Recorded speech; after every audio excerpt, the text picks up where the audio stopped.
नमस्कार दोस्तों, हमारे चैनल पर आपका स्वागत है, जहां हर रात आपको एक नया डर, रहस्य और रोमांचक अनुभव मिलेगा। हम लाते हैं आपके लिए ऐसी डरावनी कहानियां जो न केवल आपकी धड़कनें तेज कर देंगी, बल्कि आपके भीतर एक अजीब सा खौफ भी जगा देंगी।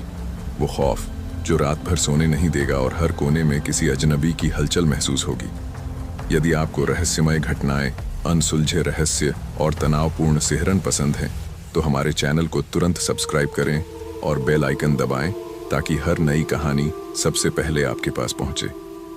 यहाँ पर कुछ भी हो सकता है और कभी भी कोई रहस्य आपके सामने आ सकता है। ये चैनल किसी भी अजनबी के कदमों की आवाज़, किसी चुप्पी में छुपे खतरों की गूंज और अंधेरे में लुप्त होती घटनाओं का घर है। एक डरावनी यात्रा के लिए तैयार हो जाइए, क्योंकि हम लाते हैं ऐसी कहानियाँ जो आपके दिल को धड़काते हुए आपको एक नई दुनिया में ले जाएंगी। तो चलिए, कहानी की शुरुआत करने से पहले लाइक, कमेंट और शेयर करना न भूलें। इस डरावनी यात्रा का हिस्सा बनिए और हमारे साथ हर पल का खौफ महसूस कीजिए। जब भी मैं अपनी पुरानी जिंदगी के बारे में सोचता हूँ तो एक अजीब सा डर मेरे अंदर समा जाता है। मैं अर्जुन, एक अमीर परिवार का इकलौता वारिस, जिसे कभी किसी चीज़ की कमी नहीं रही। मेरे पिता विशाल सिंह शहर के सबसे बड़े व्यापारी थे और मेरी माँ अनुराधा हमेशा घर की परंपराओं को संभालती थीं। हमारा पुराना महल जैसा घर, जो पीढ़ियों से हमारे परिवार के नाम था, बहुत खूबसूरत था, लेकिन उसमें एक अनजानी उदासी और अकेलापन था। शायद इसलिए क्योंकि मेरे जन्म से पहले मेरे बड़े भाई आदित्य की अचानक मौत हो गई थी। मेरे माता पिता उसकी मौत के बारे में ज्यादा बात नहीं करते थे। माँ कभी कभी उसकी तस्वीर को देखकर चुपचाप रोने लगती थीं और पिता हमेशा उसके बारे में बात करने से बचते थे। मुझे कभी समझ नहीं आया कि आखिर उन्होंने उसकी यादों को इतना क्यों दबा रखा था। मैंने अपनी पढ़ाई विदेश में की और जब 27 साल का हुआ तो मैं अपने पैतृक घर लौट आया। इतने सालों बाद घर वापस आना बहुत अजीब लग रहा था। हर चीज वही थी, बस वक्त के साथ सब कुछ थोड़ा पुराना और ज्यादा डरावना हो गया था। रात के अंधेरे में हवाएं घर की पुरानी खिड़कियों से टकराकर अजीब सी आवाजें निकालती थीं। घर की हर दीवार पर लटकती पुरानी तस्वीरें, ऐसा लगता था जैसे मुझे घूर रही हों। पहली रात जब मैं अपने कमरे में सोने गया तो अजीब सा सन्नाटा था। हवा एकदम बंद थी, लेकिन पर्दे फिर भी हिल रहे थे। मैं बिस्तर पर लेट गया, लेकिन नींद नहीं आ रही थी। तभी मुझे लगा कि कोई हल्की सी सरसराहट हो रही है। पहले मैंने सोचा कि ये मेरा भ्रम होगा, लेकिन फिर अचानक लगा कि कोई मेरे कमरे के दरवाजे के पास खड़ा है। मैंने उठकर देखा, लेकिन वहां कोई नहीं था। हल्की रोशनी में दरवाजा आधा खुला हुआ दिखा। मेरे दिल की धड़कन तेज हो गई। मैंने झट से उठकर दरवाजा बंद किया और वापस बिस्तर पर लेट गया। शायद यह मेरी थकान का असर था। अगली सुबह जब मैं नीचे गया तो माँ और पिता पहले से ही नाश्ते के लिए बैठे थे। कैसी रही रात? माँ ने पूछा। ठीक थी, मैंने जवाब दिया, लेकिन मेरे चेहरे पर रात का डर अब भी था। माँ ने ध्यान नहीं दिया और चुपचाप अपने खाने में लग गईं। पिता बोले, अब जब तुम लौट आए हो तो हमें तुम्हारी शादी के बारे में भी सोचना चाहिए। मैं इस बात के लिए तैयार नहीं था, लेकिन पिता की बात काटना भी सही नहीं लगा। देखते हैं, अभी जल्दी क्या है, मैंने धीरे से कहा। दिन बीतते गए और मैं धीरे धीरे अपने पुराने घर में ढलने लगा, लेकिन एक चीज थी जो मुझे लगातार परेशान कर रही थी। रातों को अजीब अजीब आवाजें आना, कभी हल्की हंसी सुनाई देती, कभी किसी के चलने की आवाज, तो कभी कमरे में ठंडी हवा महसूस होती, जबकि खिड़कियां सब बंद होती थीं। एक रात मैं अपने कमरे में किताब पढ़ रहा था कि अचानक मुझे लगा कि कोई मेरे पीछे खड़ा है। मैंने किताब नीचे रखी और धीरे धीरे मुड़कर देखा, लेकिन वहां कोई नहीं था। लेकिन तभी आईने में एक हल्की परछाई दिखी। मेरा शरीर एकदम सुन्न पड़ गया। कौन है? मैंने हिम्मत करके पूछा, लेकिन कोई जवाब नहीं आया। मैंने झट से बत्ती जलाई और जैसे ही रोशनी फैली, आईने में कुछ भी नहीं था। मेरे दिल की धड़कन बढ़ गई थी। अगले दिन मैंने माँ से इस बारे में पूछा। माँ, क्या इस घर में कुछ अजीब महसूस होता है? माँ एकदम चौंक गईं और फिर शांत होकर बोलीं, तुम ये सब क्यों पूछ रहे हो? बस यूं ही कभी कभी अजीब आवाजें आती हैं, कुछ परछाइयां दिखती हैं। माँ ने चुपचाप मेरी तरफ देखा, फिर कहा, यह सब तुम्हारा वहम है बेटा, इस घर में कुछ भी गलत नहीं है। लेकिन उनकी आंखों में छुपा डर मैं साफ देख सकता था। कुछ दिन बाद मेरी मुलाकात निधि से हुई। वह हमारे परिवार के पुराने दोस्त की बेटी थी और बहुत ही सुंदर और समझदार थी। उसकी मुस्कान में एक सादगी थी और उसकी बातों में एक गहराई थी। धीरे धीरे हमारी दोस्ती बढ़ने लगी। एक दिन जब हम घर के बगीचे में बैठे थे, उसने पूछा, तुम्हें यहाँ अजीब सा नहीं लगता? मैंने चौंक कर उसकी तरफ देखा। तुम ऐसा क्यों कह रही हो? बस मुझे नहीं पता, लेकिन इस घर में एक अजीब सी उदासी महसूस होती है, जैसे कोई हमें देख रहा हो। उसकी बात सुनकर मेरे शरीर में एक ठंडी लहर दौड़ गई। क्या तुमने कुछ अजीब देखा? मैंने पूछा। नहीं, लेकिन महसूस किया है, जैसे कोई पास खड़ा हो, पर दिखे नहीं। अब मुझे यकीन हो गया था कि यह सब सिर्फ मेरा भ्रम नहीं था, कुछ तो था इस घर में। एक रात जब मैं अपने कमरे में सो रहा था, अचानक लगा कि कोई मेरे बालों को छू रहा है। मैंने झट से आंखें खोलीं और देखा कि छत पर एक धुंधली परछाई हिल रही थी। मेरी सांसें अटक गईं। अर्जुन! एक धीमी फुसफुसाहट मेरे कानों में गूंज उठी। मैंने घबरा कर चारों तरफ देखा, लेकिन वहां कोई नहीं था। अचानक खिड़की अपने आप खुल गई और ठंडी हवा अंदर आने लगी। मेरा कमरा अंधेरे में डूबा हुआ था और दीवार पर बनी पुरानी तस्वीरें जैसे जिंदा हो गई हों। मैंने डर के मारे माँ के कमरे की तरफ भागा। माँ, माँ! माँ घबरा कर उठी। क्या हुआ अर्जुन? माँ, इस घर में कुछ है। मैंने अभी अभी किसी को सुना, कोई मुझे बुला रहा था। माँ का चेहरा अचानक पीला पड़ गया। वह कुछ कहना चाह रही थी, लेकिन जैसे शब्द उनके हलक में अटक गए हों। पिता भी उठ गए और बोले, तुम बड़ों की तरह सोचो अर्जुन, यह सब तुम्हारे दिमाग का वहम है। लेकिन मैं जानता था कि यह सच था। उस रात के बाद घर में डराने वाली घटनाएं और बढ़ गईं। कभी कभी मेरे दरवाजे खुद ब खुद खुल जाते, कभी आईने में अजीब आकृतियां दिखती। एक दिन जब मैं पुराने स्टोर रूम में गया तो वहां की दीवारों पर किसी ने नाखूनों से खरोंच के निशान बनाए हुए थे और उन निशानों के पास लिखा था, अर्जुन, तुम बच नहीं सकते। मेरा शरीर कांप उठा। कौन था ये? कौन मुझसे कुछ कहना चाहता था?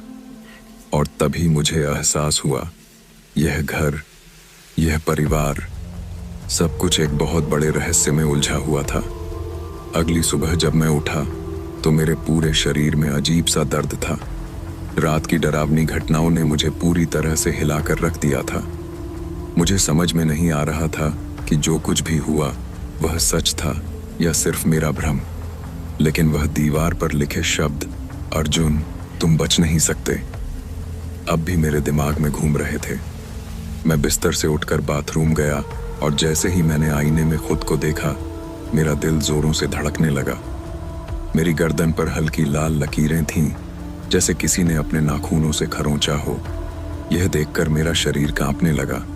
मैंने जल्दी से पानी के छींटे अपने चेहरे पर मारे और गहरी सांस लेने लगा। यह सब क्या था? मैं नीचे गया तो माँ और पिता नाश्ता कर रहे थे। मैंने धीरे से अपनी कुर्सी खींची और बैठ गया। माँ ने मेरी तरफ देखा और पूछा, अर्जुन, क्या तुम ठीक हो? तुम्हारा चेहरा बहुत उतरा हुआ लग रहा है। मैंने उन्हें अपनी गर्दन पर हुए निशान दिखाए और कहा, माँ, मुझे सच में कुछ बहुत अजीब लग रहा है। यह देखो, ये निशान अपने आप कैसे आ सकते हैं? माँ एकदम से चुप हो गईं और उनकी आंखों में डर सा तैर गया। उन्होंने मेरी गर्दन को ध्यान से देखा, लेकिन कुछ नहीं बोली। पिता ने गहरी सांस ली और कहा, अर्जुन, तुम अब बड़े हो चुके हो। यह सब वहम और डर की बातें तुम्हें नहीं करनी चाहिए। हो सकता है नींद में तुम्हें खुद चोट लग गई हो, लेकिन पापा, मैंने खुद को कभी इस तरह नहीं खरोंचा।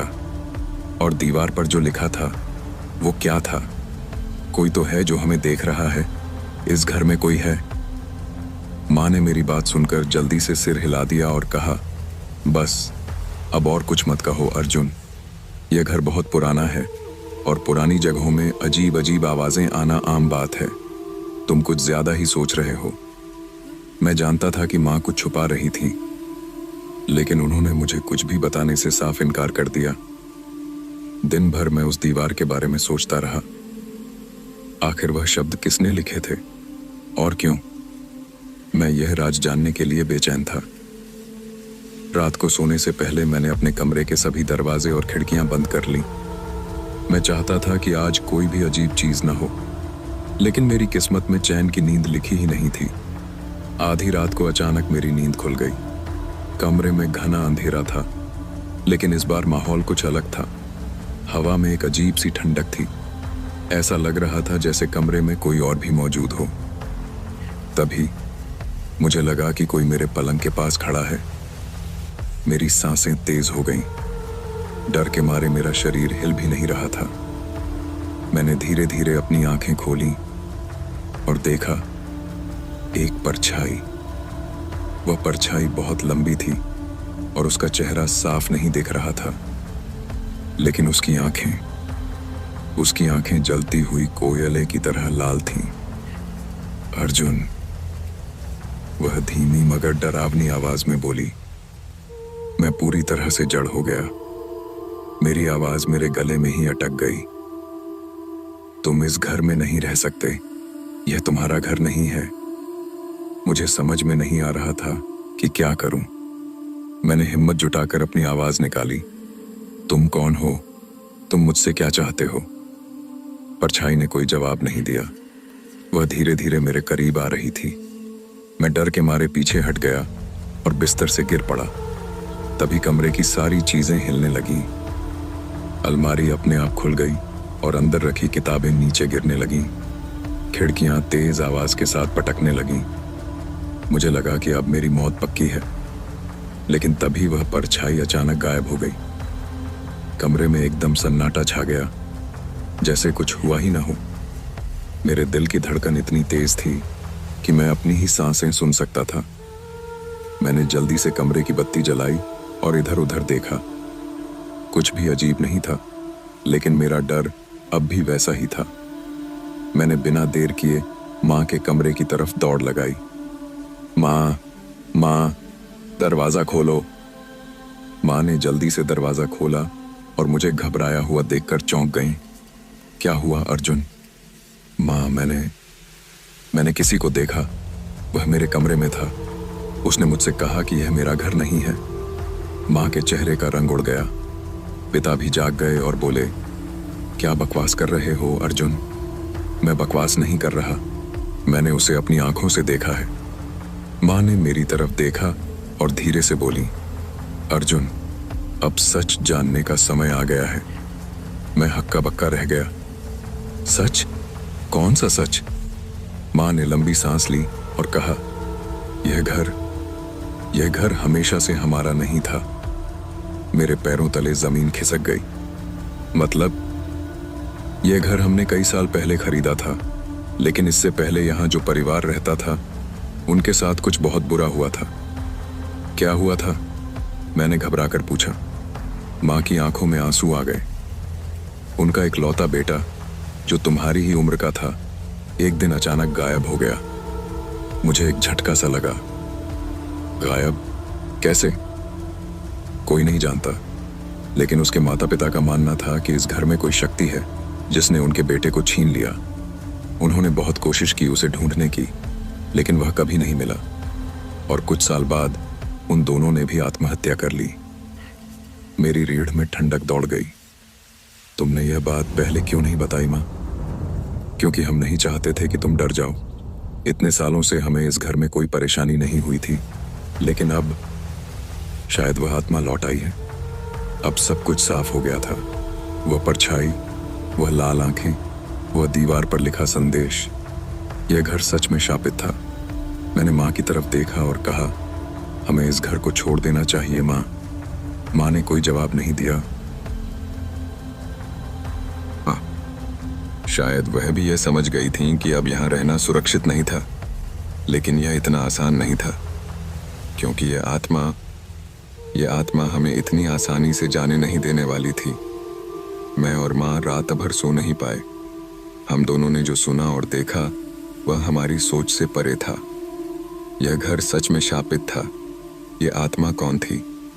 क्या वह सच में उसी लड़के की आत्मा थी जो यहाँ पहले रहता था? और अगर हाँ, तो वह मुझसे क्या चाहती थी? मैं इन सवालों से घिरा हुआ था। सुबह होते ही मैंने पिता से कहा कि हमें यह घर छोड़ देना चाहिए। उन्होंने मेरी बात पर ध्यान नहीं दिया। उन्होंने इसे सिर्फ मेरा भ्रम बताया। लेकिन माँ जानती थी कि जो कुछ भी मैंने देखा था वह सच था। माँ ने धीरे से कहा, अर्जुन, हमें इस आत्मा के बारे में और जानना होगा। हमें समझना होगा कि यह क्या चाहती है। अगर हम ऐसे ही भाग गए तो यह आत्मा हमें चैन से नहीं रहने देगी। मुझे माँ की बात सही लगी। यह आत्मा चाहती थी कि मैं कुछ जानूं, कोई सच जो मुझसे छुपाया गया था। मैंने ठान लिया कि मैं इस राज को जानकर ही रहूंगा। मैंने गांव के एक बुजुर्ग दादाजी से मिलने का सोचा। वे इस गांव में सबसे पुराने व्यक्ति थे और उन्हें इस घर के इतिहास के बारे में सब कुछ पता था। जब मैं उनके पास पहुंचा तो उन्होंने मुझे देखते ही कहा, मैं जानता था कि एक दिन तुम आओगे अर्जुन। तुमसे पहले भी इस घर में जो लड़का था वह भी मुझसे मिलने आया था, लेकिन तब बहुत देर हो चुकी थी। मेरे रोंगटे खड़े हो गए। मैंने जल्दी से पूछा, क्या हुआ था दादाजी? उन्होंने गहरी सांस ली और बोले, यह कहानी बहुत पुरानी है। यहाँ बहुत साल पहले एक परिवार रहता था, एक खुशहाल परिवार। माता पिता अपने इकलौते बेटे के साथ हंसी खुशी रहते थे। लेकिन एक दिन कुछ अजीब हुआ। लड़के ने अपने घर में किसी को देखा, एक परछाई जो रात में उसके कमरे में आती थी और उससे फुसफुसाकर बातें करती थी।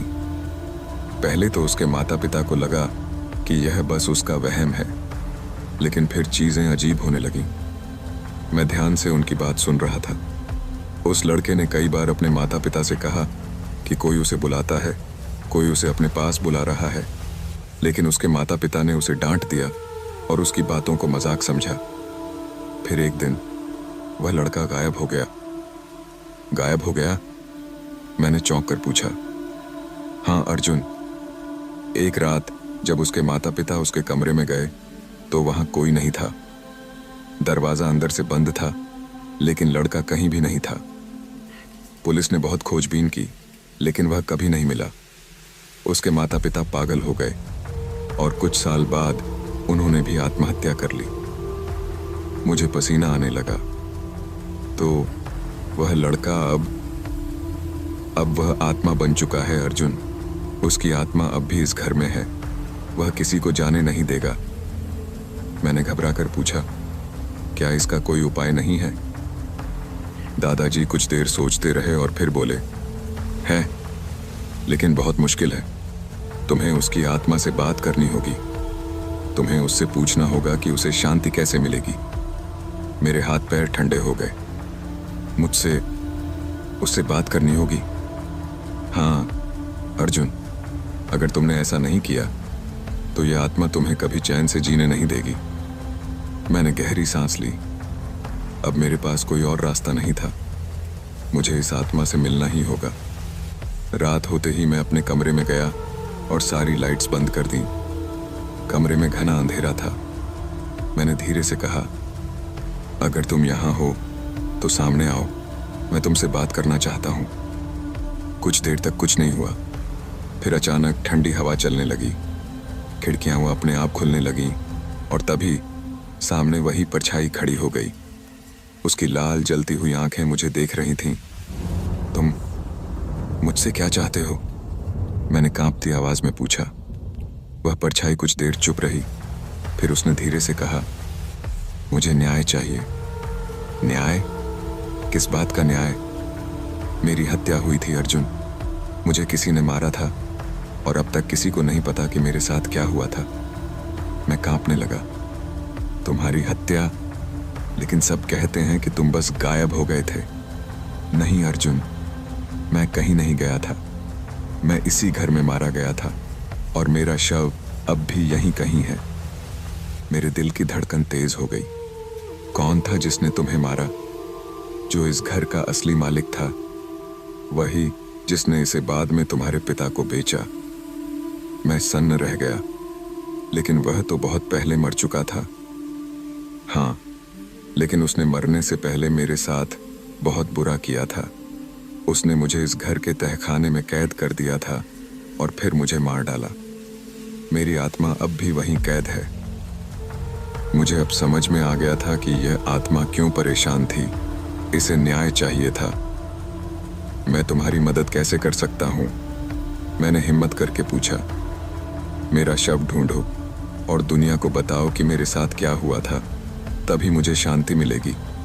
मैंने सिर हिलाया। ठीक है, मैं तुम्हारी मदद करूंगा। परछाई धीरे धीरे गायब हो गई।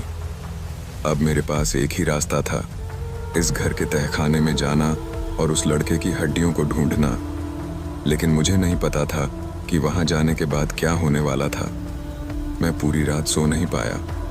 मेरे दिमाग में बस एक ही सवाल घूम रहा था, क्या सच में उस लड़के की आत्मा इस घर में थी? और अगर वह सच कह रहा था तो मुझे उसका शव ढूंढना ही होगा। लेकिन यह काम इतना आसान नहीं था। तहखाने में जाने के लिए मुझे हिम्मत जुटानी थी, क्योंकि यह जगह घर में सबसे डरावनी थी। वहां हमेशा अंधेरा रहता था और कोई भी कभी नीचे नहीं जाता था।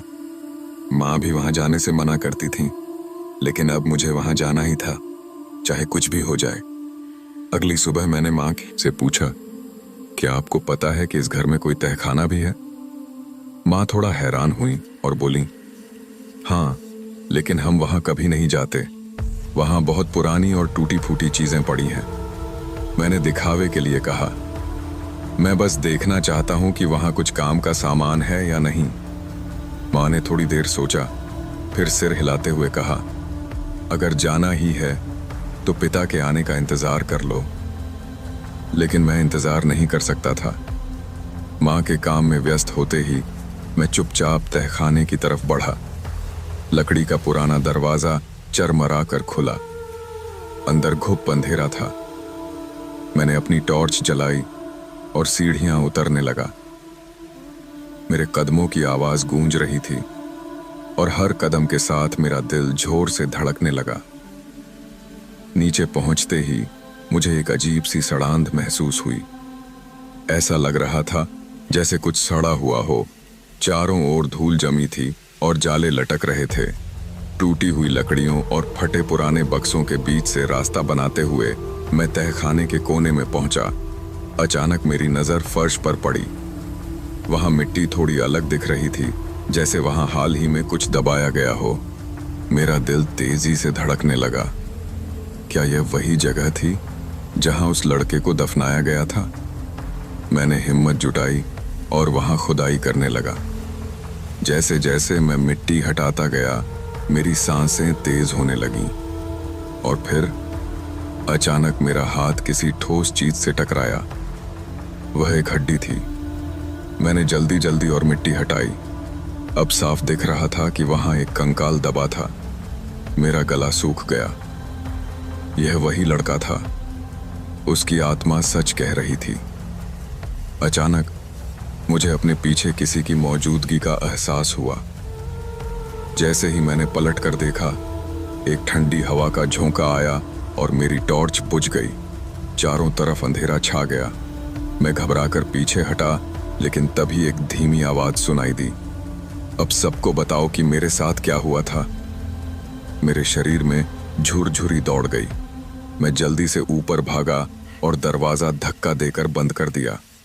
मेरी सांसें तेज चल रही थीं। अब मुझे कुछ करना था। मैं भागते हुए दादाजी के पास पहुंचा और उन्हें पूरी बात बताई। उन्होंने गहरी सांस ली और बोले, अर्जुन, यह आत्मा अब तक अपने न्याय का इंतजार कर रही थी। हमें पुलिस को बुलाना होगा। पुलिस आई और तहखाने की खुदाई शुरू हुई।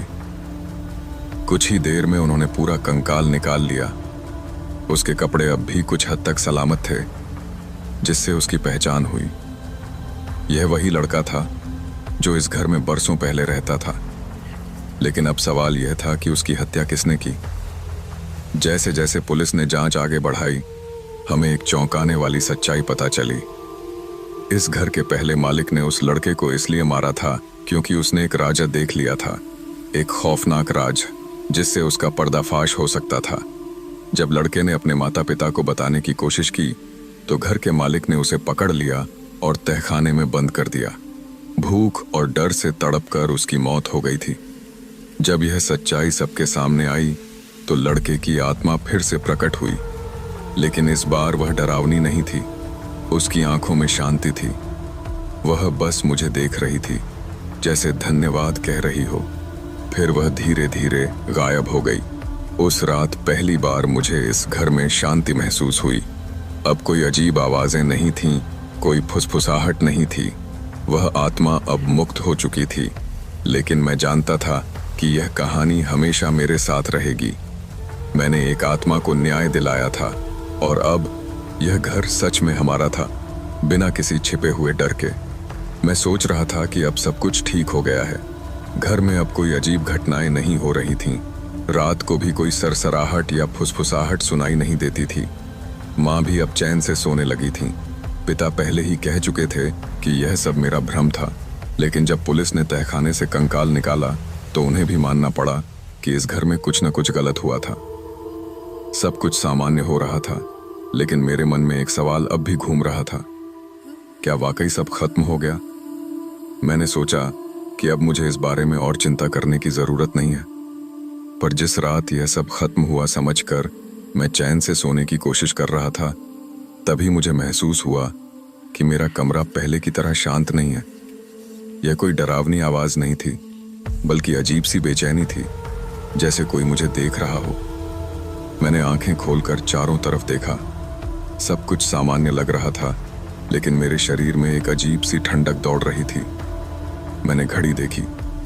रात के 2 बज रहे थे। अचानक कमरे की खिड़की से हल्की ठंडी हवा अंदर आई और मेरे कमरे का दरवाजा धीरे धीरे खुल गया। मेरे दिल की धड़कन तेज हो गई। मैंने सोचा कि शायद माँ आई होंगी, लेकिन जब मैंने दरवाजे की ओर देखा तो वहां कोई नहीं था।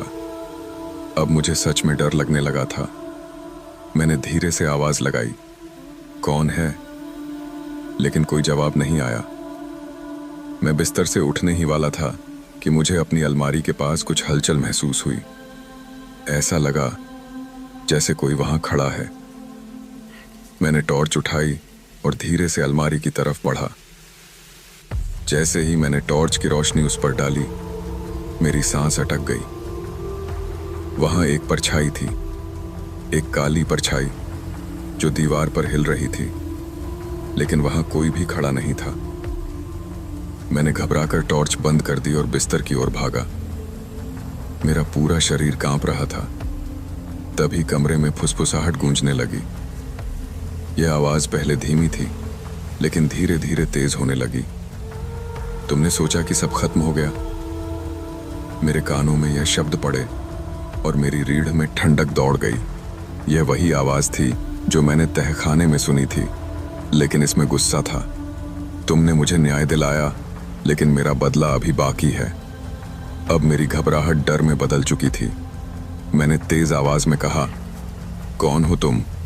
तुम अब भी यहाँ क्यों हो? आवाज और गहरी हो गई। मैं अब भी यहीं हूं अर्जुन, क्योंकि यह कहानी अब भी खत्म नहीं हुई। अचानक कमरे में सब कुछ हिलने लगा। अलमारी के दरवाजे अपने आप खुलने लगे, खिड़की तेजी से पटकने लगी, बिस्तर भी हिलने लगा। मैंने घबराकर अपनी आंखें बंद कर लीं और मन ही मन भगवान का नाम लेने लगा। कुछ ही पलों में सब कुछ फिर से शांत हो गया। जब मैंने आंखें खोलीं तो सब कुछ सामान्य था, लेकिन कमरे के फर्श पर एक कागज पड़ा हुआ था। मैंने उसे उठाया और पढ़ने लगा। उस पर कुछ अजीब अक्षरों में लिखा था। यह भाषा मुझे समझ नहीं आ रही थी, लेकिन मुझे एहसास हो गया कि यह कोई चेतावनी थी। अगली सुबह मैं सीधे दादाजी के पास पहुंचा और उन्हें वह कागज दिखाया। उन्होंने जैसे ही उसे देखा, उनका चेहरा सफेद पड़ गया। उन्होंने धीरे से कहा, यह तो श्राप की भाषा है। इसका मतलब है कि जो कुछ भी यहाँ हुआ वह अभी खत्म नहीं हुआ। मैंने चौंक कर पूछा, लेकिन लड़के की आत्मा को तो शांति मिल गई थी ना? दादाजी ने सिर हिलाया। हाँ, लेकिन जिसने उसकी हत्या की थी उसका पाप अब भी इस घर में जिंदा है। जब तक उसका अंत नहीं होगा यह घर पूरी तरह शांत नहीं होगा। अब मेरे सामने एक नई मुसीबत खड़ी हो गई थी। मैंने सोचा था कि सब कुछ खत्म हो गया, लेकिन यह तो बस शुरुआत थी। दादाजी ने कहा, हमें इस घर के इतिहास को और गहराई से समझना होगा। हमें पता लगाना होगा कि वह आदमी जिसने लड़के की हत्या की थी उसने और क्या किया था। शायद उसके किए गए किसी और पाप की सजा अब भी बाकी है। मैंने धीरे से पूछा, लेकिन हम ये सब पता कैसे लगाएंगे? दादाजी ने कहा, इसके लिए हमें गांव के मंदिर के पुजारी से मिलना होगा। मैंने बिना देर किए उनके साथ मंदिर जाने का फैसला किया। जैसे ही हम वहां पहुंचे, पुजारी जी हमें देखकर गंभीर हो गए। उन्होंने हमें मंदिर के अंदर बुलाया और हमारी पूरी बात सुनी। फिर उन्होंने कहा, यह मामला बहुत गंभीर है। उस हत्यारे ने सिर्फ उस लड़के की ही नहीं और भी कई मासूमों की जान ली थी। यह घर पाप से भरा हुआ है। अगर इसे शुद्ध नहीं किया गया तो यह श्राप तुम्हारे परिवार पर भी आ सकता है। मैंने घबराकर पूछा, हमें क्या करना होगा? पुजारी जी ने कहा, हमें उस हत्यारे की आत्मा को भी मुक्त करना होगा, लेकिन यह आसान नहीं होगा। अब मेरी समझ में आया कि जो आत्मा मुझे परेशान कर रही थी वह सिर्फ उस लड़के की नहीं थी। यह उन सभी मासूमों की आत्माएं थीं जो उस हत्यारे के हाथों मारी गई थीं। अब मेरे पास एक ही रास्ता था, इस रहस्य की पूरी सच्चाई जानकर उन आत्माओं को हमेशा के लिए शांति देना। लेकिन क्या मैं यह कर पाऊंगा, या फिर यह श्राप हमेशा मेरे परिवार के साथ रहेगा? मैं मंदिर के अंदर खड़ा था और मेरे मन में अजीब सा डर समा गया था। पुजारी जी की बातों ने मेरी सोच को हिलाकर रख दिया था। क्या वाकई इस घर में कोई श्राप था? क्या सच में उस हत्यारे की आत्मा अब भी हमारे घर में भटक रही थी? अगर ऐसा था तो हमें इस श्राप से छुटकारा पाने के लिए क्या करना होगा? दादाजी ने मुझे एक सांत्वना भरी नजर से देखा और बोले, बेटा, हमें घबराना नहीं चाहिए। हमें सच तक पहुंचना होगा और इस समस्या का हल निकालना होगा। पुजारी जी ने हमें मंदिर के अंदर एक पुराने कमरे में ले जाया। वहां लकड़ी की एक पुरानी अलमारी रखी थी जिस पर धूल की मोटी परत जमी थी। उन्होंने अलमारी का दरवाजा खोला और उसमें से एक पुरानी किताब निकाली। किताब बहुत पुरानी लग रही थी। उसके पन्ने पीले पड़ चुके थे और किनारे फटे हुए थे। उन्होंने धीरे से किताब के पन्ने पलटे और एक जगह रुक गए। उन्होंने पन्ने को गौर से देखा और फिर मेरी तरफ देखा। इस गांव में कई साल पहले एक बहुत ही निर्दयी जमींदार हुआ करता था। उन्होंने कहना शुरू किया। उसका नाम विक्रम सिंह था। वह बहुत क्रूर और लालची था। उसे सिर्फ अपने पैसे और ताकत की चिंता थी। वह लोगों से जबरदस्ती उनका घर, जमीन और पैसा छीन लिया करता था। जो भी उसके खिलाफ आवाज उठाने की कोशिश करता वह उसे बेरहमी से मार डालता था। मैंने चौंक कर पूछा, तो क्या यह वही आदमी था जिसने उस लड़के की हत्या की थी? पुजारी जी ने सिर हिलाया। हाँ, यह वही आदमी था, लेकिन उसने सिर्फ उस लड़के की ही हत्या नहीं की थी। उसने कई और मासूमों को मार डाला था। उसकी आत्मा बहुत ज्यादा पाप से भर चुकी थी। जब उसकी मौत हुई तो उसे कभी शांति नहीं मिली, इसलिए उसकी आत्मा अब भी इस घर में भटक रही है। मेरा गला सूख गया। मैंने डरते हुए पूछा, तो हमें क्या करना होगा? पुजारी जी ने गंभीर आवाज में कहा, हमें इस आत्मा को मुक्त करना होगा, लेकिन यह आसान नहीं होगा। यह आत्मा बहुत ताकतवर है और यह खुद को बचाने के लिए किसी भी हद तक जा सकती है। अब मुझे समझ में आने लगा कि मेरे घर में जो भी अजीब घटनाएं हो रही थीं, वे सब इसी आत्मा की वजह से हो रही थीं। जो भी इसके रास्ते में आता, यह उसे तकलीफ देने लगती थी। पुजारी जी ने हमें एक अनुष्ठान करने के लिए कहा। उन्होंने बताया कि हमें इस आत्मा को बुलाना होगा और उसे उसके किए गए पापों का एहसास दिलाना होगा। लेकिन अगर यह आत्मा गुस्से में आ गई तो यह हमें भी नुकसान पहुंचा सकती है। मैंने घबराते हुए कहा, लेकिन अगर यह आत्मा हमें नुकसान पहुंचाने लगी तो हम क्या करेंगे? पुजारी जी ने जवाब दिया, हमें हिम्मत रखनी होगी। डरने से कुछ नहीं होगा। अगर हम डर गए तो यह आत्मा और ज्यादा शक्तिशाली हो जाएगी। दादाजी ने मेरे कंधे पर हाथ रखा और कहा, बेटा, हमें यह करना ही होगा। अगर हम अब नहीं रुके तो यह आत्मा हमेशा हमारे परिवार के लिए खतरा बनी रहेगी। मैंने गहरी सांस ली और खुद को तैयार किया। हमें यह करना ही था, चाहे कुछ भी हो जाए। उस रात हम मंदिर में ही रुके, क्योंकि पुजारी जी ने कहा कि सुबह होने के पहले यह अनुष्ठान करना जरूरी था। जैसे ही आधी रात हुई, पुजारी जी ने एक बड़ा दीपक जलाया और उसमें कुछ जड़ी बूटियां डाल दी। पूरा कमरा एक अजीब से सुगंध से भर गया। फिर उन्होंने हमें एक घेरा बनाने को कहा। हम सभी जमीन पर बैठे और पुजारी जी ने मंत्र पढ़ना शुरू किया। जैसे जैसे मंत्रों की आवाज तेज होती गई, कमरे का माहौल बदलने लगा। हवा अचानक भारी लगने लगी। दिए की लौ असामान्य तरीके से हिलने लगी। अचानक कमरे में ठंडी हवा चलने लगी और दीपक की लौ तेजी से कांपने लगी। तभी मैंने महसूस किया कि कमरे में कोई और भी था। मुझे लगा कि कोई हमारी तरफ देख रहा है। मेरी रीढ़ में ठंडक दौड़ गई। मैंने धीरे धीरे अपनी नजरें उठाईं और सामने देखा। वहां एक काली छाया खड़ी थी। वह छाया धीरे धीरे आकार लेने लगी और उसमें एक आदमी की आकृति बनने लगी। उसकी आंखें जलती हुई अंगारों की तरह थीं। उसने गहरी आवाज में कहा, तुम लोग मुझे यहां से बाहर निकालना चाहते हो? पुजारी जी ने मंत्र पढ़ते हुए कहा, तुम्हें तुम्हारे कर्मों की सजा मिल चुकी है। अब तुम्हें इस दुनिया को छोड़कर जाना होगा। आत्मा जोर से हंसने लगी। उसकी हंसी कमरे की दीवारों से टकराकर गूंजने लगी। मैं नहीं जाऊंगा। यह घर मेरा है, यह गांव मेरा है। मैं हमेशा यहीं रहूंगा। अचानक कमरे में सब कुछ हिलने लगा। जमीन कांपने लगी।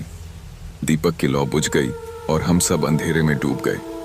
मुझे लगा जैसे कोई मुझे पकड़ रहा है। मैंने घबराकर पुजारी जी की ओर देखा।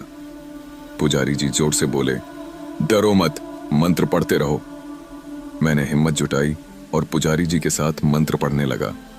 धीरे धीरे आत्मा की चीखें तेज होने लगीं। ऐसा लग रहा था जैसे उसे बहुत पीड़ा हो रही हो। नहीं, मुझे मत भेजो, आत्मा जोर से चिल्लाई। लेकिन हम मंत्र पढ़ते रहे। आत्मा की आवाज कमजोर पड़ने लगी। अचानक एक तेज रोशनी कमरे में फैली और वह आत्मा धीरे धीरे गायब होने लगी। कुछ ही पलों में सब कुछ शांत हो गया। हवा फिर से सामान्य हो गई। दीपक की लौ फिर से जल उठी। पुजारी जी ने गहरी सांस लेते हुए कहा, अब यह आत्मा हमेशा के लिए मुक्त हो चुकी है। मेरे दिल से एक बड़ा बोझ उतर गया। अब सब खत्म हो चुका था। अगले दिन हम घर लौटे। घर अब हल्का महसूस हो रहा था। ऐसा लग रहा था जैसे अब कोई डरावनी ताकत यहां नहीं थी। मां भी खुश दिख रही थी। उन्होंने कहा कि अब उन्हें घर में अजीब सी बेचैनी महसूस नहीं हो रही थी। उस रात मैं पहली बार चैन से सोया। अब मेरे सपनों में कोई डरावनी छाया नहीं थी, कोई फुसफुसाहट नहीं थी। सब कुछ सामान्य था। अब मुझे यकीन हो गया था कि बुरी आत्माओं का अंत किया जा सकता है, लेकिन इसके लिए हिम्मत और सच्चाई की जरूरत होती है। मैंने अपने घर को बचा लिया था और अब मुझे इस डरावनी कहानी को हमेशा के लिए भूल जाना था। मैंने सोचा था कि सब कुछ खत्म हो चुका है, लेकिन शायद मैं गलत था। भले ही पुजारी जी ने कहा था कि आत्मा मुक्त हो चुकी है, पर मेरे मन के किसी कोने में एक अजीब सा डर बना हुआ था। जब हम मंदिर से लौटे तो घर का माहौल पहले से काफी हल्का लग रहा था। माँ पहले से ज्यादा खुश दिख रही थीं। उन्होंने कहा कि अब उन्हें घर में कोई अजीब सी बेचैनी महसूस नहीं हो रही थी। सब कुछ सामान्य लग रहा था, लेकिन मैं अंदर से पूरी तरह आश्वस्त नहीं था। उस रात पहली बार मैंने चैन की नींद सोई। न कोई फुसफुसाहट थी, न कोई अजीब सपने। मुझे लगा कि अब सब कुछ सही हो चुका है। और अब जीवन फिर से सामान्य हो जाएगा। लेकिन मेरी यह सोच कुछ ही दिनों तक बनी रही। एक रात जब मैं अपने कमरे में बैठा पढ़ाई कर रहा था, अचानक बिजली चली गई। घर में घना अंधेरा छा गया। मैंने मोबाइल की टॉर्च जलाई और नीचे जाकर देखने लगा कि बाकी सब ठीक है या नहीं। दादाजी अपने कमरे में थे, माँ और पिताजी भी अपने कमरे में थे। मैंने सोचा कि शायद यह एक सामान्य बिजली कटौती होगी, लेकिन तभी मुझे ऊपर की मंजिल से किसी के चलने की आवाज सुनाई दी। मेरा शरीर कांप उठा।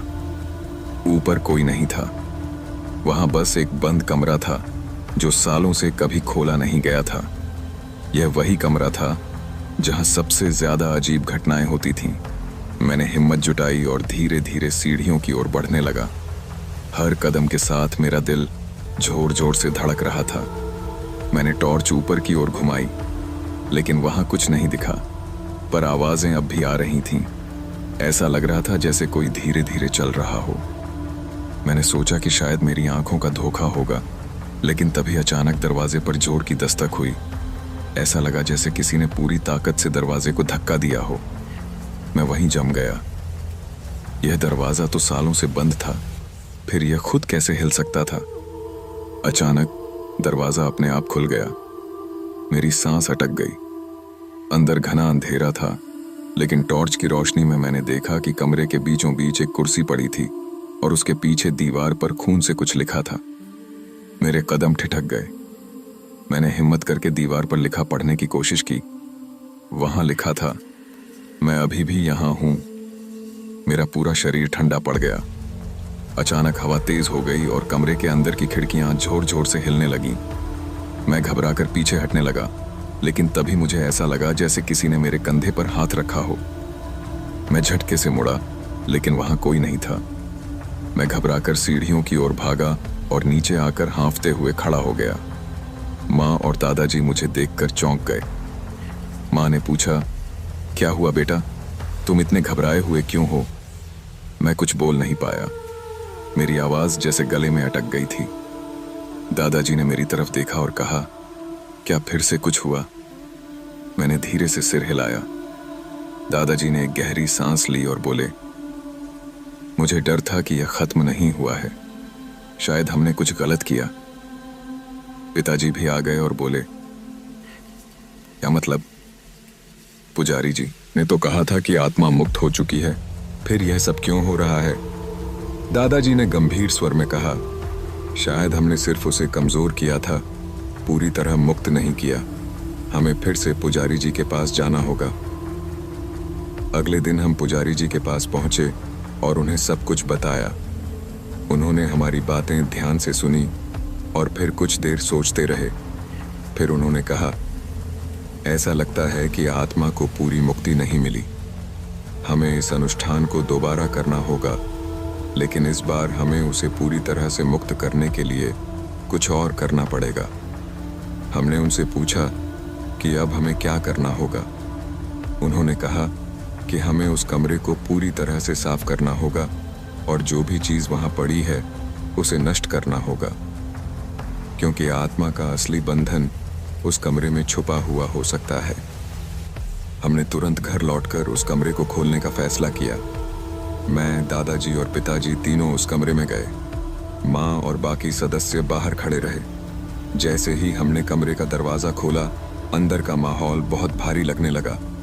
ऐसा लग रहा था जैसे वहां हवा भी ठहर गई हो। हमने टॉर्च की रोशनी में कमरे को देखना शुरू किया। वहां बहुत सारी पुरानी चीजें पड़ी थीं। एक कोने में एक लकड़ी का संदूक रखा था जो बहुत पुराना लग रहा था। दादाजी ने धीरे से कहा, यह संदूक कभी नहीं खोला गया। शायद इसमें कुछ ऐसा हो जो आत्मा को बांध कर रखे हुए है। पिताजी ने हिम्मत करके संदूक को खोला। जैसे ही ढक्कन खुला, हमें अंदर एक पुराना लाल कपड़ा दिखा जिसमें कुछ लिपटा हुआ था। पिताजी ने कपड़े को हटाया तो हमें एक पुराना चित्र दिखा। यह चित्र उसी आदमी का था जिसका जिक्र पुजारी जी ने किया था, विक्रम सिंह। चित्र के चारों तरफ अजीब से निशान बने हुए थे जो शायद किसी तांत्रिक क्रिया के प्रतीक थे। पुजारी जी ने हमें बताया था कि अगर आत्मा को मुक्त करना है तो हमें इस चित्र को जलाना होगा। लेकिन जैसे ही हमने चित्र को जलाने की कोशिश की, कमरे में अचानक जोरदार आवाजें आने लगीं, खिड़कियां अपने आप खुल गईं और तेज हवा चलने लगी। हमें ऐसा लगा जैसे कोई हम पर हमला करने की कोशिश कर रहा हो। तभी अचानक पिताजी की आंखें चौड़ी हो गईं और उन्होंने कांपती आवाज में कहा, पीछे देखो। मैंने धीरे धीरे मुड़कर देखा और मेरी रूह कांप गई। कमरे के कोने में वही काली छाया खड़ी थी। उसकी आंखें जलती हुई अंगारों की तरह चमक रही थीं। उसने गहरी आवाज में कहा, तुम लोग मुझे खत्म नहीं कर सकते। मैंने कांपते हुए कहा, हमें तुम्हें मुक्त करना ही होगा। हमने तुरंत चित्र को दीपक की लौ में डाल दिया। जैसे ही चित्र ने आग पकड़ी, आत्मा की चीखें कमरे में गूंज उठीं।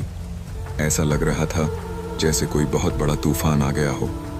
कमरे में रखी चीजें इधर उधर गिरने लगीं। आत्मा जोर जोर से चीख रही थी, नहीं, यह मेरा घर है, तुम मुझे भगा नहीं सकते। लेकिन हम मंत्र पढ़ते रहे और आग जलती रही। धीरे धीरे आत्मा की आवाज कम होने लगी। उसका शरीर धुएं में बदलने लगा और देखते ही देखते वह पूरी तरह गायब हो गई। कमरे में अचानक सब कुछ शांत हो गया। हवा रुक गई, खिड़कियां अपने आप बंद हो गईं और दीपक की लौ स्थिर हो गई। हमने एक दूसरे की तरफ देखा। दादाजी ने गहरी सांस ली और बोले, अब सब खत्म हो चुका है। मैंने एक राहत की सांस ली। अब पहली बार मुझे सच में महसूस हुआ कि हमारा घर सुरक्षित हो चुका है।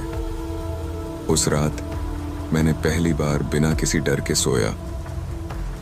अब कोई परछाई नहीं थी, कोई फुसफुसाहट नहीं थी। अब मुझे यकीन हो चुका था कि आत्माएं होती हैं, लेकिन अगर हम सच्चाई और हिम्मत के साथ उनका सामना करें तो हम उन्हें हरा सकते हैं। मैंने सोचा था कि सब कुछ खत्म हो चुका है। वह आत्मा अब हमारे जीवन से हमेशा के लिए चली गई थी। घर में अब पहले जैसी अजीब घटनाएं नहीं हो रही थीं। न ही खिड़कियां अपने आप खुलती थीं, न ही रात में कोई फुसफुसाहट सुनाई देती थी। माँ पहले से ज्यादा सुकून में दिख रही थीं। दादाजी ने भी अब पूजा पाठ बढ़ा दिया था। सब कुछ सामान्य लग रहा था, लेकिन मेरे मन में अभी भी एक अजीब सा डर था। ऐसा लगता था जैसे कुछ बाकी रह गया हो। एक दिन जब मैं घर के आंगन में बैठा था तो मुझे लगा कि कोई मुझे देख रहा है। मैंने इधर उधर नजर दौड़ाई, लेकिन कोई नहीं था। मैं समझ नहीं पा रहा था कि यह मेरा भ्रम था या सच में कोई था। तभी अचानक हवा तेज हो गई और पेड़ की डालियां जोर जोर से हिलने लगीं। मैं घबरा गया और जल्दी से घर के अंदर चला गया। रात को जब मैं सोने के लिए लेटा तो आंखें बंद करते ही मुझे एक अजीब सा सपना आया। मैंने देखा कि मैं फिर से उसी पुराने कमरे में खड़ा हूँ जहाँ वह आत्मा थी, लेकिन इस बार कमरा पूरी तरह खाली था। अचानक कमरे के कोने से कोई धीरे धीरे मेरी तरफ बढ़ने लगा। उसकी परछाई लंबी होती जा रही थी। जैसे ही वह मेरे करीब पहुंचा, उसकी आंखें जलती हुई अंगारों की तरह चमकने लगीं। मैंने डर के मारे पीछे हटने की कोशिश की, लेकिन मैं हिल भी नहीं पा रहा था। वह परछाई मेरे बिल्कुल करीब आ गई और एक गहरी डरावनी आवाज में बोली, तुमने सोचा कि सब खत्म हो गया, लेकिन मैं अभी भी यहां हूं। तुम मुझसे पीछा नहीं छुड़ा सकते। मेरी चीख निकल गई और मैं अचानक जाग गया। मेरा पूरा शरीर पसीने से भीग चुका था। मैं हांफते हुए इधर उधर देखने लगा। कमरा पहले की तरह शांत था। मैंने घड़ी की तरफ देखा। रात के 3 बजे थे। मैंने पानी पीने के लिए गिलास उठाया, लेकिन मेरा हाथ कांप रहा था। मुझे समझ नहीं आ रहा था कि यह सिर्फ एक सपना था या कोई संकेत। क्या वह आत्मा सच में चली गई थी या फिर वह अब भी कहीं छुपी हुई थी? अगले दिन मैंने दादाजी को अपने सपने के बारे में बताया। उन्होंने गंभीर स्वर में कहा, बेटा, सपने कभी कभी हमें चेतावनी देते हैं। हमें पुजारी जी से एक बार फिर से मिलना चाहिए। शायद उन्होंने कुछ महत्वपूर्ण बात छुपाई हो। हम तुरंत पुजारी जी के पास गए और उन्हें सारी बातें बताईं। उन्होंने हमारी बातें ध्यान से सुनी और फिर गहरी सोच में डूब गए। कुछ देर बाद उन्होंने कहा, मुझे लगता है कि आत्मा की बुरी शक्तियां पूरी तरह खत्म नहीं हुई हैं। हो सकता है कि उसने खुद को किसी और रूप में छुपा लिया हो। मैंने घबराकर पूछा, तो अब हमें क्या करना होगा? उन्होंने धीरे से कहा, हमें उस जगह को फिर से साफ करना होगा और यह देखना होगा कि वहां कुछ छूट तो नहीं गया। अगर आत्मा अभी भी कहीं मौजूद है तो वह जरूर कोई संकेत देगी। हम उसी शाम घर लौटे और सीधे उस पुराने कमरे में गए। मैंने दरवाजा खोला तो अंदर का माहौल भारी लगने लगा। ऐसा लग रहा था जैसे वहां अब भी कोई मौजूद हो। हमने कमरे की हर चीज को ध्यान से देखा। पुराने फर्नीचर, बंद अलमारी, दीवारों पर जमी धूल, सब कुछ वैसा ही था। लेकिन जब हमने कोने में रखे एक पुराने संदूक को हटाया तो वहां जमीन पर एक अजीब सा निशान दिखा। यह किसी पुराने तांत्रिक चिन्ह जैसा लग रहा था। दादाजी ने उसे देखकर कहा, यह वही जगह है जहां आत्मा का प्रभाव सबसे ज्यादा था। हमें यहां कुछ करना होगा। पिताजी ने तुरंत पुजारी जी को फोन किया और उन्हें सब कुछ बताया। उन्होंने कहा कि हमें सूरज डूबने से पहले कमरे की शुद्धि करनी होगी। हमने जल्दी से तैयारी शुरू कर दी। दिया जलाया, मंत्रों का जाप किया और पूरे कमरे में गंगा जल छिड़क दिया। लेकिन जैसे ही सूरज ढलने लगा, कमरे का माहौल बदलने लगा। हवा भारी हो गई और कमरे के अंदर अजीब सी ठंडक महसूस होने लगी। अचानक कमरे के दरवाजे अपने आप बंद हो गए और दिए की लौ तेजी से हिलने लगी। ऐसा लग रहा था जैसे कोई नजरें गड़ाए हमें देख रहा हो। तभी एक जोरदार आवाज आई और अलमारी अपने आप खुल गई। उसके अंदर से एक पुराना धूल भरा कागज गिरा। मैंने डरते हुए उसे उठाया और पढ़ने की कोशिश की। कागज पर लिखा था, मुझे इंसाफ चाहिए।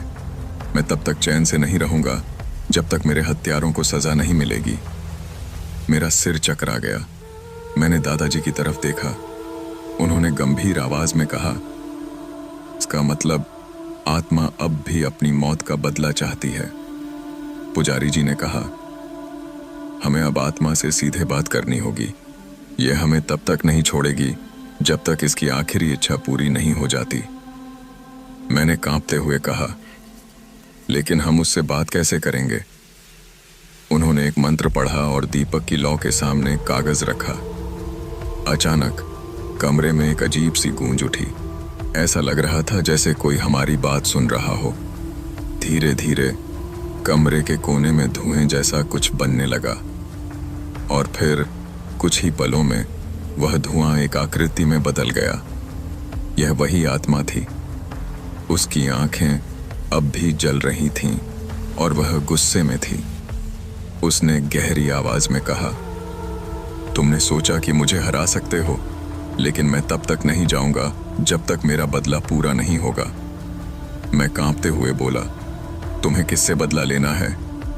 आत्मा जोर से चीखी, उन लोगों से जिन्होंने मुझे मारा था। वे अब भी जिंदा हैं। हम सब एक दूसरे की तरफ देखने लगे। क्या इसका मतलब था कि यह आत्मा किसी साजिश का शिकार हुई थी? पुजारी जी ने आत्मा से पूछा, हमें बताओ कि वे लोग कौन हैं, हम तुम्हारी मदद करेंगे। आत्मा कुछ पल चुप रही, फिर बोली, उनमें से एक इसी घर में रहता है। मेरे पैरों तले जमीन खिसक गई। क्या यह सच था?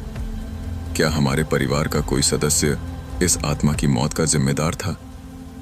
मैंने कांपते हुए पूछा, कौन है वह? आत्मा ने धीरे धीरे पिताजी की ओर इशारा किया। कमरे में सन्नाटा छा गया। पिताजी का चेहरा सफेद पड़ गया। उन्होंने घबराकर कहा, नहीं, यह झूठ है। लेकिन आत्मा जोर से चीखी, तुमने ही मुझे धोखा दिया था। तुमने मेरे परिवार को बर्बाद किया। मैं कुछ समझ नहीं पा रहा था। क्या यह सच था? क्या पिताजी ने कुछ छुपाया था? पिताजी ने कांपती आवाज में कहा, मैं कुछ नहीं जानता। लेकिन आत्मा की जलती आंखें बता रही थीं कि यह झूठ नहीं था। अब हमें इस सच का सामना करना ही था। यह आत्मा तब तक नहीं जाने वाली थी जब तक उसे इंसाफ नहीं मिल जाता। क्या पिताजी सच में दोषी थे या फिर इसके पीछे कोई और सच्चाई थी? हमने आत्मा से और सवाल पूछने की कोशिश की, लेकिन तभी हवा तेज हो गई और आत्मा धीरे धीरे धुएं में बदलकर गायब हो गई। कमरे में फिर से सन्नाटा छा गया, लेकिन अब यह सन्नाटा और भी डरावना था। हमें अब यह पता लगाना ही था कि इस आत्मा की मौत के पीछे असली सच्चाई क्या थी। मैं कुछ समझ नहीं पा रहा था। क्या यह सच था? क्या पिताजी ने कुछ छुपाया था? पिताजी ने कांपती आवाज में कहा, मैं कुछ नहीं जानता। लेकिन आत्मा की जलती आंखें बता रही थीं कि यह झूठ नहीं था। अब हमें इस सच का सामना करना ही था। यह आत्मा तब तक नहीं जाने वाली थी जब तक उसे इंसाफ नहीं मिल जाता। हमने आत्मा से और सवाल पूछने की कोशिश की, लेकिन तभी हवा तेज हो गई और आत्मा धीरे धीरे धुएं में बदलकर गायब हो गई। कमरे में फिर से सन्नाटा छा गया, लेकिन अब यह सन्नाटा और भी डरावना था। हमें अब यह पता लगाना ही था कि इस आत्मा की मौत के पीछे असली सच्चाई क्या थी। मैंने दादाजी की तरफ देखा। उन्होंने गंभीर स्वर में कहा, हमें अब पिताजी से सच्चाई जाननी होगी। मैंने पिताजी की तरफ देखा। वे अभी भी कांप रहे थे। मैंने उनसे पूछा, पिताजी, क्या यह सच है? क्या आपने उस आत्मा को मारा था? पिताजी ने कांपते हुए कहा, नहीं बेटा, मैंने कुछ नहीं किया। लेकिन मैं जानता था कि पिताजी झूठ बोल रहे थे। आत्मा की जलती आंखें मुझे अभी भी याद थीं। मैंने दादाजी की तरफ देखा। उन्होंने कहा, पुलिस को बुलाना होगा। मैंने पिताजी की तरफ देखा। वे अब भी कांप रहे थे। मैंने उनसे पूछा, पिताजी, क्या आप तैयार हैं सच्चाई का सामना करने के लिए? पिताजी ने कांपते हुए कहा, हाँ बेटा, मैं तैयार हूं। पुलिस ने आकर पिताजी को गिरफ्तार कर लिया। मैंने उन्हें जाते हुए देखा। मुझे अब यह समझ में आया था कि प्यार और परिवार के बीच संतुलन बनाना कितना मुश्किल होता है। मैंने अपनी जिंदगी को एक नए दृष्टिकोण से देखा और निकिता की यादों को अपने दिल में संजोकर अपनी राह पर आगे बढ़ा। वह जानता था कि प्यार कभी नहीं मरता और कुछ चीजें समय के साथ खत्म हो जाती हैं, लेकिन एक सच्चे दिल से किया गया प्यार कभी भी नष्ट नहीं होता। कुछ दिनों बाद पिताजी को अदालत में पेश किया गया। उन्होंने अपना अपराध स्वीकार किया और अदालत ने उन्हें उम्र कैद की सजा सुनाई। मैंने अदालत में बैठकर यह सब देखा। मुझे अब यह समझ में आया था कि सच्चाई का सामना करना कितना मुश्किल होता है, लेकिन मैं जानता था कि यही सही था। उसके बाद मैंने अपनी जिंदगी को फिर से शुरू किया। मैंने अपने परिवार के साथ मिलकर एक नई शुरुआत की।